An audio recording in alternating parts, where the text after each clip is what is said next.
The film starts at a party where a man named Cole is walking through a house looking for his brother Duckett. Cole finds him locked in a room, so he breaks the door down and pulls Duckett out of there while he is shirtless and mumbling to himself. Cole then yells at everyone filming the scene on their phones and tells them to stop before Duckett stabs Cole and then goes outside to stab himself in the eye, to the horror of other partygoers. Elsewhere, 17-year-old Maya is going through the second anniversary of the death of her mother Rhea, whom Mia believes suffered an accidental overdose. She lives with her father Max and doesn't communicate with him much after the incident despite her father's attempts to coax a conversation out of her. Mia spends more time with her best friend Jade and her younger brother Riley, plus their mother Sue. Mia gratefully takes a call from Riley and agrees to come pick him up from the park. Mia picks up Riley from hanging out with James. Mostly his friend pressure him to smoke a blunt. As the two drive back to Riley's house singing along to Saya's Chandelier, they suddenly happen upon a mortally injured kangaroo slowly dying on the road ahead of them. It is moaning in agony. Riley urges Mia to run over the kangaroo and put it out of its misery, but at the last second she slams on the brakes and swerves around it, leaving it to suffer and foreshadowing much of what's to come later in the film.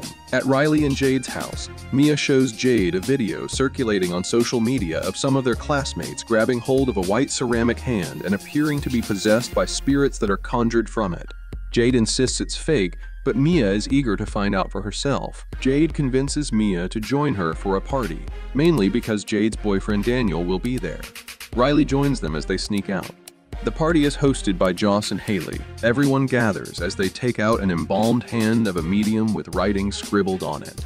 The purpose of their game is to hold onto the hand so that spirits may be conjured. At a party later that night, Mia is the first to volunteer to take hold of the hand, which is said to be the embalmed, severed appendage of a dead medium, and invite in one of the spirits. Their classmate Haley, one of the keepers of the hand, explains the rules. Light a candle, clasp the hand, speak the words "talk to me," and invite the spirit in. But don't leave the door to the spirit world open for more than 90 seconds or else they'll want to stay.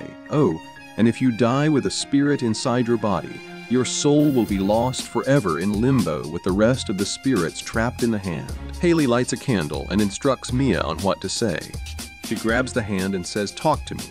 Mia sees the spirit of an old man and freaks out at first, but then goes back and repeats the phrase, followed by "I let you in." She sees the spirit of a grotesque-looking woman and holds for longer than before, though Mia appears possessed and starts speaking in a creepy, threatening voice toward Riley. But when Joss, the hand's other keeper, tries to pry it away from Mia as the clock approaches 90 seconds, the spirit resists and time goes over. The group is eventually able to rip the hand from Mia's grasp and she jubilantly emerges from her otherworldly trance. Mia broke the rules and now must face the consequences. At home, Riley couldn't sleep after the incident. He goes to Jade's room, but she tells him he isn't 9 anymore. He goes to Mia and she tells him about her amazing experience with the handy thing. She also tells him how her mom died overdosing. Riley sleeps watching a Sidemen video. Next day, at school, Jade asks Haley for another possession session at her house. The group later plays the game again at Jade's house when Sue steps out for the night. Mia asks the origin of the hand, but to no avail. Daniel is possessed and starts unintentionally making out with Jade and Riley's dog. Daniel storms out knowing Haley caught his encounter on film. Riley wants a go at it, but informs them no cameras and to get the dog out. Everyone takes turns getting high on the thrill of the hand and filming the ghostly encounters for social media. Unfortunately, Riley, who's younger than the rest, becomes enamored with the idea of having a go. Riley and Jade have a fallout and Jade forbids it before leaving the room. With Jade gone, Mia gives in and says that Riley can try it out, but only for 60 seconds. Riley is possessed by what sounds like Rhea's spirit, speaking to Mia and saying how much she misses her, leading Mia to let the possession go on for much longer than 90 seconds. Suddenly, something shifts and Riley begins violently slamming his head onto the table in front of him. As the others fight to wrestle the hand from him, he reaches up and tries to pull out his own eyeball before flying across the room. Jade rushes back in just in time to throw her hand in between Riley's head and the side of the desk on which the spirit is attempting to deliver the killing blow. They finally get the hand away and call emergency services. Horrified at what happened, the group calls the police and is sent home by officers.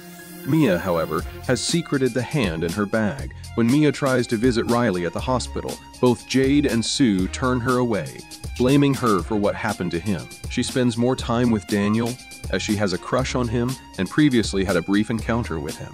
He sleeps over one night. Mia also uses the hand on her own to try to talk to her mom, who died after taking too many sleeping pills. When Mia's dad found her mom's body, she had been clawing at their bedroom door trying to get help, leading Mia to believe that her mom didn't commit suicide and instead took too many pills accidentally. Mia appears to see the spirit of an old woman sucking on Daniel's foot.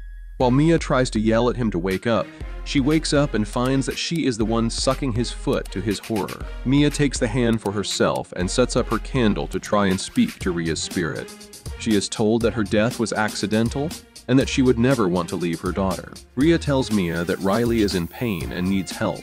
Meanwhile, Jade tries to help Riley at the hospital, but he is still possessed and bites her before falling to the floor and smashing his head against the wall in the bathroom before the doctors subdue him. Mia joins Daniel, Haley, and Joss as they track down Cole, who blames Joss for showing Duckett the hand. Cole tells them that the longer the spirits stay in Riley, the weaker they get, so they will just have to wait it out. Mia comes up with an idea to try and finish the game because she doesn't think they blew out the candle. As she goes with Jade to the hospital to try and get the spirits to repossess Riley and find a way to pull him out, but it doesn't work. Mia then goes back in and finds the spirit of a little girl who shows her that Riley is being tormented by dozens of other malevolent spirits. When Mia returns home, Max approaches her and tries to come forward with the truth about Ria's death. He shows Maya her suicide note, confirming that her death was not an accident. He had been hiding from her in an attempt to protect her. As Mia cries in her room, she sees Ria's spirit claiming that Max wrote the note as a lie and also tells her that Riley is suffering and can only be saved through death. Max then appears to be banging on the door, but it's really the evil spirits tormenting Mia. Max hears Maya struggling against Spirit Max, and he enters the room, just as Mia tries to stab the spirit and ends up stabbing her father in the neck with scissors. Mia tricks Jade into leaving the hospital and going to her house, while Mia goes back to the hospital and talks to Sue. As she tells Mia that she was never to blame for what happened to Riley, and she lets Mia be alone with him. She tries to kill him with a pair of scissors, but cannot bring herself to do it. She takes Riley out in a wheelchair just as Jade finds Max injured and realizes Mia is going to do something to Riley. Mia wheels Riley out toward traffic, seeing him as an old, decaying spirit. Uriah's spirit tries to make Maya push him, while Jade arrives in time. Mia ends up letting go, and instead launches herself in front of a speeding car. Mia wakes up, not realizing she is dead. She finds herself transported to the hospital, where Riley has made a full recovery and is seen going home with Jade and Sue. Max also appears to be healed from his wounds, but as Mia tries to follow them, nobody can hear her as the lights in the hospital begin to go out. She then sees a dim light and finds a hand reaching out. When she grabs it, she finds herself facing a man in another country playing the Talk to Me game, and she is now part of it.